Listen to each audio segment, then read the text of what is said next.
and welcome to this episode of All Things Conflict. And today's guest is the most wonderful, knowledgeable, pearls of wisdom, Murray Steele. Now, Murray has been training non-executive directors for many years and has over 30 years of experience of being chair of a board and a non-executive director himself. So I'm really happy that he's offered to gift us some of his time to share his knowledge and wisdom in the world of boards and board conflict. Thank you.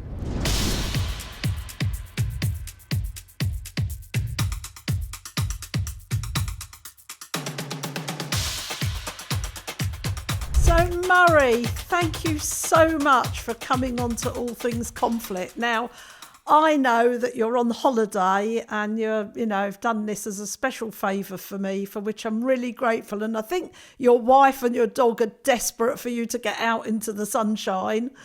So especially gratitude for doing this. Pleasure. It's a great pleasure, Maria. Thank you. Thank you. So, you've got a huge amount of experience on boards. I think you've held over 30 board positions and 24 board positions. And I think you've trained over 1,200 non-executive directors. 12,000. Over 12,000 non-executive directors. So that's a huge amount of experience and knowledge and insight. And so what I'm hoping to do is kind of, dig into some of that and get some gems. So one of the things we had a little meeting beforehand and one of the things that really stood out for me was when you said that, sometimes conflict is necessary for boards to work things out. Maybe you could speak to that in some way. Yeah, and on a very selective basis, Maria. And Yeah. it's not, as a non-exec or as a chair, I would always say you don't want to get a reputation of somebody who generates conflict in a kind of cavalier, irresponsible, doing it for your own ego benefit type of a style. But there are the odd situations based on experience where sometimes to get the attention of the relevant people. In the kind of general context I'm thinking about, it would be non-executives to executives. And a classic is, if a company is heading into a crisis, quite often the executives deny that that's really happening because they would have to face up to the fact that it's probably them that has got the company into the crisis, and therefore they employ a lot of mechanisms mentally to avoid admitting where they are and how they've got there. And sometimes I've found that really the only way is to really stir things up in a kind of conflict sense by being provocative. I would always recommend that you try to do that unless it's in extremis. You try to avoid doing that without making it personal. Okay, that's a kind of general view about this whole kind of field of activity that I've got. You're likely to be more creative and helpful in the areas of conflict. Sometimes it's unavoidable if you can keep the personal side out of it. That's But really sometimes it's just. Not mean if I reflect on an extremely long career, the number of times I've probably had to stimulate conflict, either between executives or non-executives. We're not talking in the thousands. We're talking a relatively small number, and I can remember thinking about it. It was it was quite a big judgment call for me to do that, because sometimes the situation you get into is if particularly if you're heading for a crisis, if you generate conflict to help them to recognize the crisis, is the cost benefit that in reality it's not worth it because it's actually going to make things worse. Okay. Thank you. Yeah, that's really so. The key things I've taken from listening to you are firstly, we're not generating conflict just to be annoying or to be hostile or to just, we're not acting out our stuff. Yeah. What we're doing is we're taking situations where perhaps a non-executive director is having to sort of speak truth to the executives, and perhaps there's defensiveness or denial or avoidance. And it's important, if I've understood you, it's important to generate a conflict to stimulate a conversation that's based in reality. Yeah. I mean, one of the things about it's part of the role of a non-executive, you know, they are not in a business day to day, whereas the executives are, and it's part of their remit, which is a kind of oversight remit to see things differently. They come in and out, and they've got external experience, which is why they've been hired to be a non-executive. And I think it's incumbent on the non-execs to say, look, I see this differently to you. And based on you've been in this company for, I don't know, 5, 10, 20 years as an executive. I mean, I was an executive for a while, but now I've got 3 or 4 different non-execs, which gives me a diversity of experience, which when I look at your situation, I'm not seeing it the same as you. How about you think about it from this perspective or that perspective, which can lead to concept. One of the kind of great words in this is mindset. Executives quite often get, a very fixed mindset about the business, the industry, the markets, what's right, what's wrong, what works, what doesn't work, right? And one of the roles of non-execs is to challenge that mindset using the facts. But what is amazing is, an executive and a non-executive can look at exactly the same set of facts and arrive at a different conclusion. And that's the kind of stuff that makes the world go round, Maria. So I think it's incumbent on them to do that. It's just if you get to a point, and I've been there a number of times, where the executives almost point blank refuse to allow themselves mentally to challenge their own mindsets. And that's not unreasonable because, we've all got them. And in some cases, I've worked with people who've been, CEOs for 25 years. They're not going to suddenly say, "Oh, thank you very much, Murray. Your line of questioning has helped me realize that what have been my mindsets for the last 25 years have been wrong." People just don't do that, which is where you might need to get into the kind of the extreme of creating a conflict. So it sounds to me as if there is a job for a non-executive director to do, which is to look at things differently, to challenge, to say, well, what about this and what about that, and what if we looked at it from this angle? Yeah. And some of the tensions may arise because the executives who've got into a particular mindset are actually just want some quiet, passive non-execs who are just ticking boxes so they can say they've got some non-execs. And then that can lead, if I'm understanding it, that can lead to a very unhealthy position. Yeah, I mean, it's called the kind of it's called the compliant board, where the non-execs nod at the right time at the behest of the executives, and that doesn't work. I mean, I mean, a good board has good debate, with robust challenge from the non-execs, and I always say based on the evidence. But the interesting thing is, an executive might see the evidence based on their experience and mindset different to a non-executive, which is why, and this is where the word judgment is very important, is when you get to the kind of the extreme situation, you get the non-exec might have to try and put into. I mean, sometimes it happens inadvertently because one situation I remember, I've been on this board for about 10 years, and I didn't realize that the person he was both chair and chief executive, and I thought I knew him both in a board context and in a social context, but I didn't realize he had some trigger words.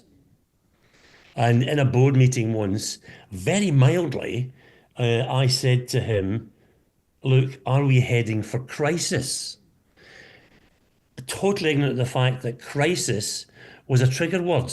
I mean, I didn't exactly have to scrape him off the ceiling, but he went kind of ballistic, to the extent he said to me in a very aggressive manner, do not ever use that word in my presence again.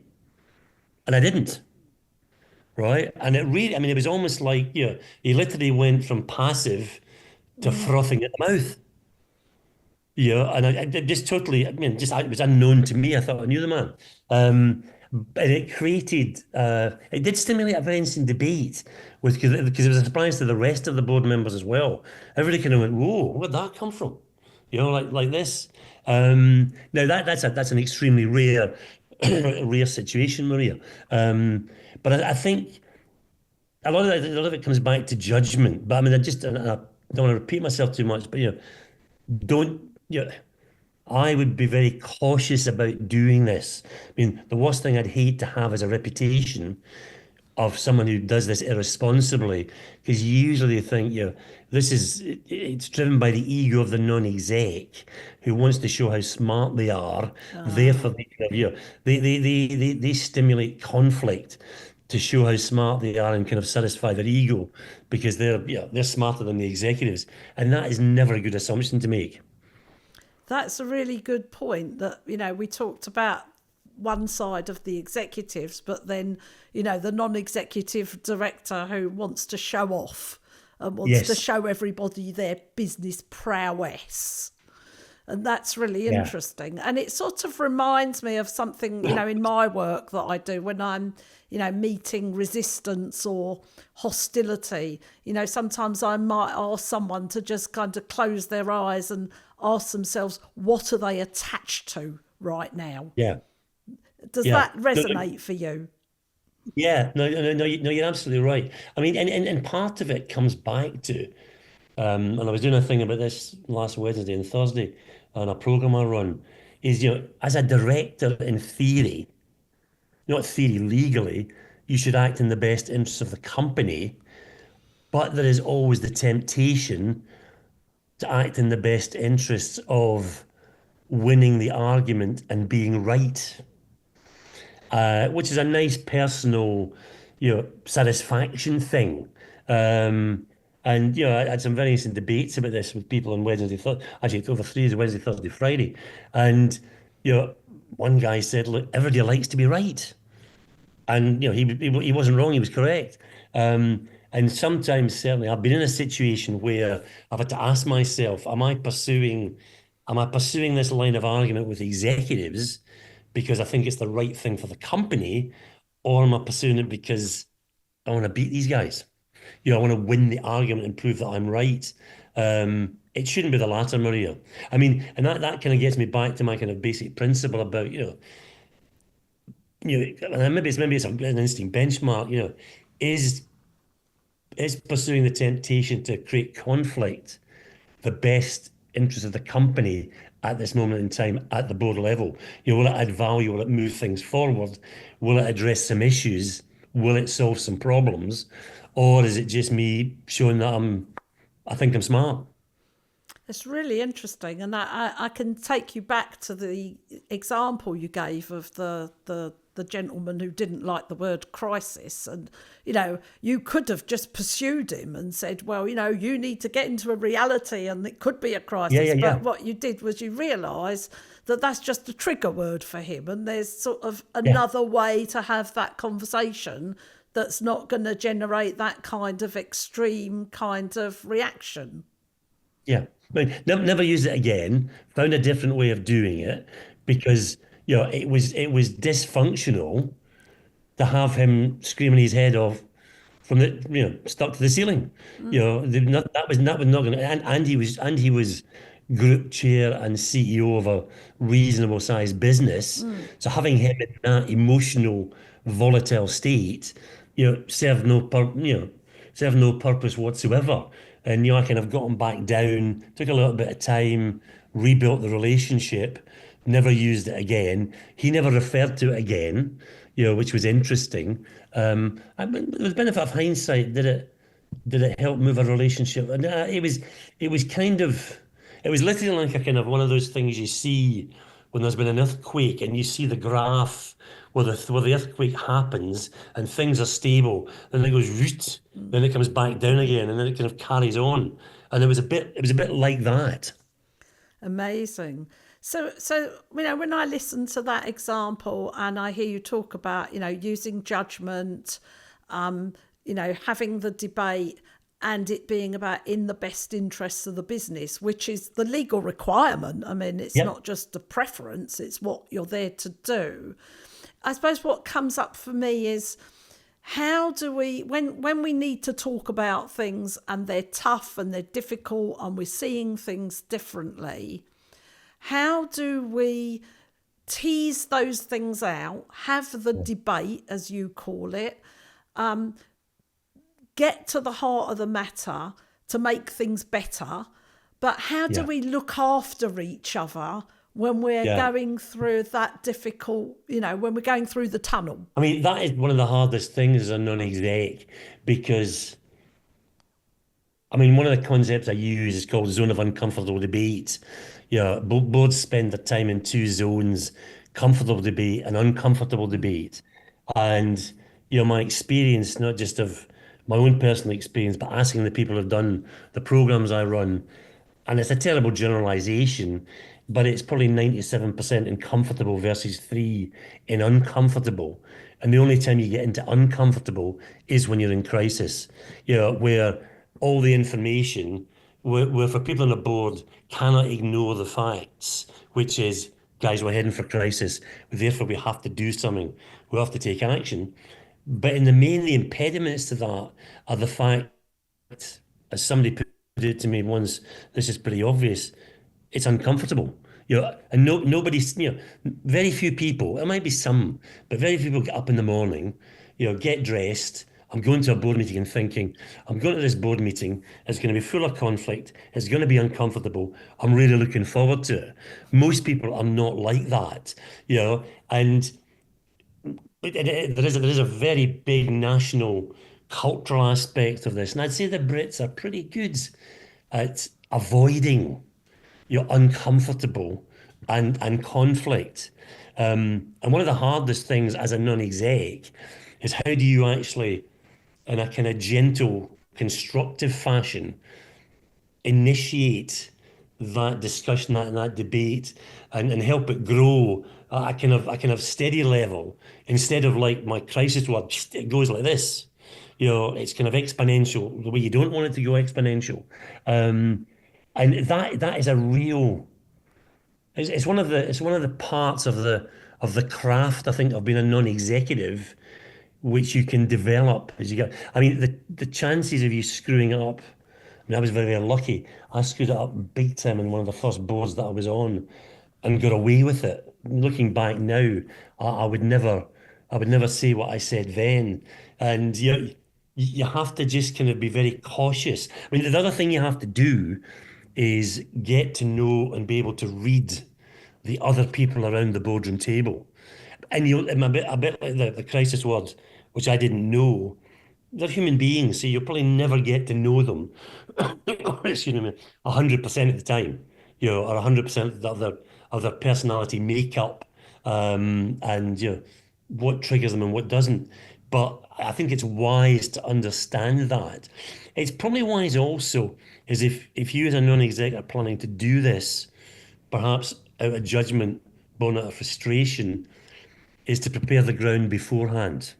As quite an experienced chair, I would commonly ring the board members before a board meeting and say, there's a couple of contentious items on the agenda. What questions have you got? Please kind of pre-arm me. And then as a non-exec, I'd probably ring the chair and say, look, I'm not happy about this. So I am planning to ask this question at some juncture in the meeting. And I say to the chair, but have I got the full information set? Is there something I don't know? So for example, one in particular comes to mind is, I said to the chair, I'm going to ask the CFO something here because I'm not happy with his performance in terms of preparing board papers for the board meeting, but he's a prickly character of low emotional intelligence, and I'm sensing that there might be a rift between him and the CEO. You know, have I got the full information set? Because what I don't want to do is challenge him that exacerbates the rift between him and his boss, the CEO. What's the kind of human cost benefit analysis in that circumstance so that I don't make things worse by trying to make things better? And sometimes the chair would say, I'd really appreciate it if you held that over to the next meeting, or no, no. And here's a, I was once used blatantly by a chair. He said, "Look, be my guest. Pile in. I really would like you to kind of generate this." He wasn't a great chair. He was looking for somebody else to fire his bullets into the meeting to try and get that. Because on the grounds that if it went wrong and the meeting descended into kind of real acrimony, he could step in and smooth it over, and I'd get the blame for it. Which is fine. I had to make the judgment of, was it worthwhile in my judgment, my reading of the facts, to do that, for the benefit of the company. It's really, I mean, it's such, you could only be saying these things out of years of wisdom and experience and Yeah. having been around the block a few times. But, I couldn't agree more with you. I mean, I've always said that the one thing that should not happen in a board meeting is nobody should be put into shock, because all the Yes. conversations and all the preparation and all the canvassing and the, as you say, gathering of information should have been done well before the meeting. It Yeah. isn't a place to ambush anybody. No, I mean, the only kind of people I find that ambush are the ego-driven people who are kind of in it for self-aggrandizement of their own ego, yeah, and in fact, it's for their own personal benefit. They want to make themselves look good in their own eyes.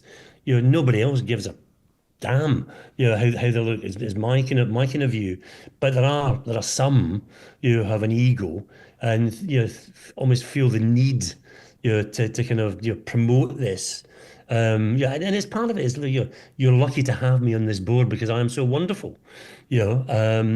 I don't have a lot of time for people like that.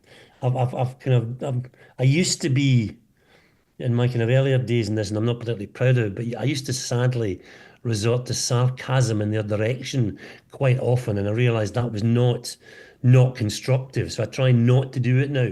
Well, I say no, not try. I'm pretty sure I haven't done it for a long time. So I always aim to be. I think one of the kind of the watchwords in this, Marie, is if you can be constructive, the chances of you having a relationship to develop beyond a conflict situation are much higher than if you're sarcastic, negative, ego driven, winning the argument oriented. If you can, it doesn't work all the time, it doesn't work every time, but if you can at least try to be constructive and non-personal, I think you leave the ground fertile for the next board meeting and the time after that. Okay. And I think that's what you have to do because otherwise you end up with, a split board, a dysfunctional board. Well, I've, been in the non-profit world for the best part of 30 years. And, non-profit boards can be an absolute nightmare because if the chair and the executive director or the chair and the director get on really well, then it's all very cosy. And then if they don't get on, it can go to all out war. But what I found is because non-profit boards, typically the trustees are not paid, Yep. it's not work where you can be fired and it's not home where you can be divorced. So it provides this amazing theatre for everyone to act out all the stuff and issues in their life and use the charity as a vehicle to act everything out. I'm sure you've seen that. Well, I was a trustee of a fairly large charity in the town in which I live, educational charity, and I mean not absolutely plus plus plus. There were a number of people who had such a. I remember the first meeting I went to, this woman who was the chair. It was a school's charity, and she was chair of this all-girls school, and she had my first meeting. I joined as a trustee of the overall charity, and then you were allotted to a school to be a governor trustee of the school. And at my first board meeting, first trustees meeting, this woman with an argument about something, and she said very assertively, I have been associated with this school since when? Since a point. And I think without thinking, and my kind of lesser thing there, I said, Christ, I wasn't born then. Right, without actually responding, And she actually killed the school. She drove.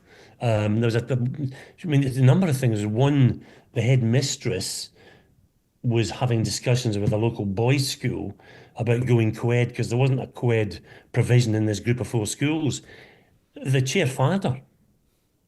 She then embarked on a huge investment program which broke the place financially, and the school had to be merged with another girls' school and sell the building off, to a college. But no, I mean it was really quite weird. I mean, I'm not. I think that was my major charitable. I remember when I resigned, I said to the chair, I'm not sure I should have taken this on because I'm not sure I get charities, but yeah, we had what you said. There was the chair of the charity and the CEO, who were very close. And it was just one of the weirdest. Actually, it gave me a great deal of experience and a sense of how not to do it. Because when you're running a board and there is a business that needs to make a profit, I mean, look, a business needs to make a profit. What you do with that profit defines, whether you're sort of good or evil, if you Yeah, like. yeah, But yeah, yeah. so there is this goal of success and moving forwards towards something that we can all see. But often in the non-profit world, there are so many different interests at stake. Yeah, and I mean, it took me. I didn't get my head around it completely, and yeah, it was not. There was a lot of other kind of parochial things. Yes. It was the right thing to do at the time, Maria. So in terms of, the non-executive director role, I mean, what does it take for someone to become an NED? What's the ideal NED? You talked about, I think you used the word the craft. And I Yeah, love that. That really resonated for me because a lot of these things are an art, not a science. yeah. I mean, it's a classic combination of I suppose I would say knowledge and behavior.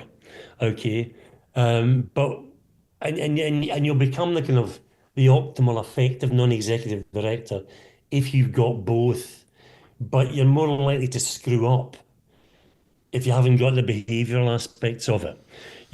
Somebody other board members will forgive you, a lack of knowledge and a point of company law. But if you upset in a irresponsible fashion the chair or the CFO, the CEO, human nature being what it is, they'll remember that. And that will travel with you for quite a long time, perhaps forever, in some respects. Because it's a combination of the two, which is, what we say in the programs around, for the Financial Times are, you will be hired as a non-exec for the executive experience and achievements you've got in an industry where you are known. All right. And, that'll bring that expertise to the boards.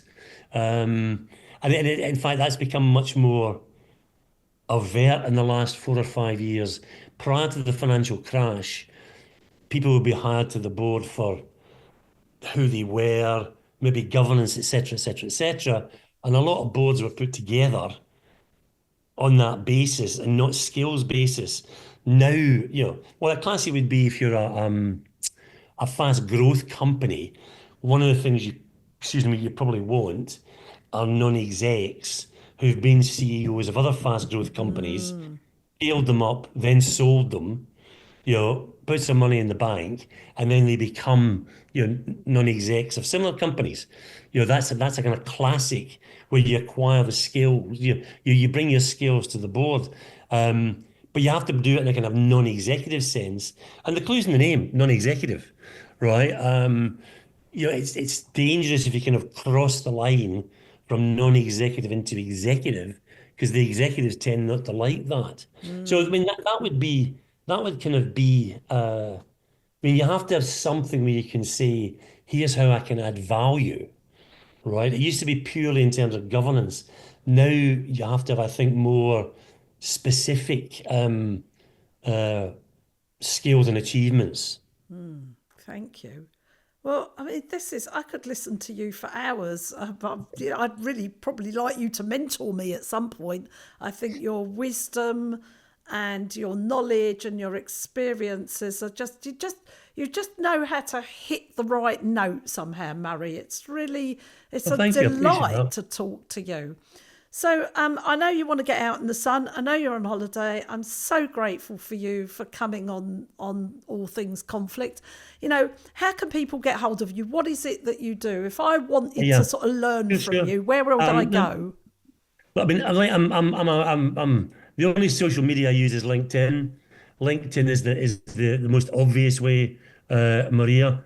And it's Um, Murray Steele, isn't it? Murray Yeah, Steele. yeah. And the other thing is, you know I've been running development programs, training programs for non-executives for the Financial Times now since 2011.